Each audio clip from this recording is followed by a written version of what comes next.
Truth is extremely central to the character of God. I mean, one of the 10 commandments is basically not to lie, not to bear false witness.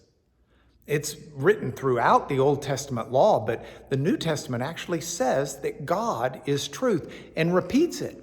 God the Father is truth. Jesus said, I am the way, the truth, and the life.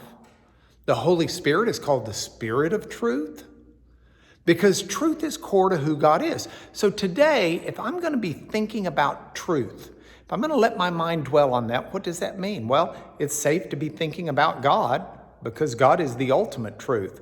But it also means I want to see the world through the eyes of God. And I want to see reality for what it is. I want to see sin for the destructive force that it is. I want my motives to be pure. I want my motives to be good. I want to be thinking about true things, godly things. But Paul is telling us that there are things that are noble, things where you just feel like you've done the right thing, things that make you want to aspire to greatness, things that call upon the best of humanity. And Paul instructs us to think about those kinds of things. So what does that mean for me today? How am I going to think today about things that are noble and honorable?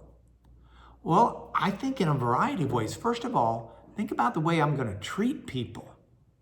So thinking about honorable and noble things today includes how I'm going to treat others.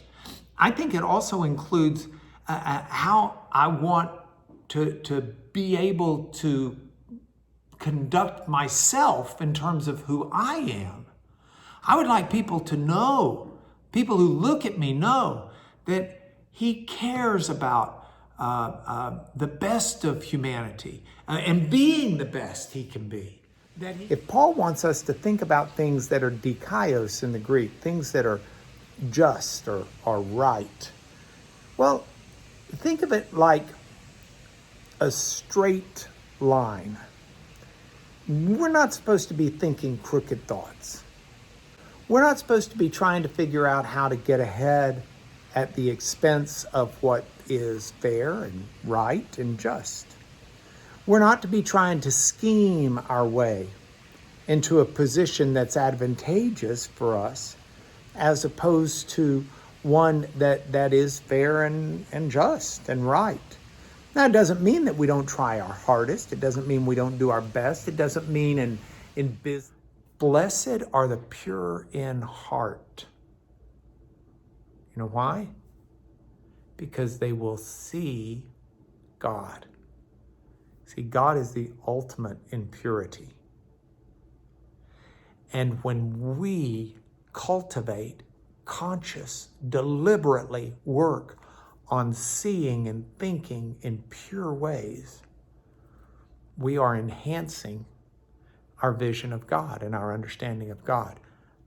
I want to think, how can God create in me someone that makes people smile about God? If I'm really going to be thinking about things that are lovely in that sense, I'm going to be thinking about things that cause people to smile about God. That's kind of a challenge. It's definitely going to take some deliberate living and some deliberate thinking. But boy, what a great way to spend our time today.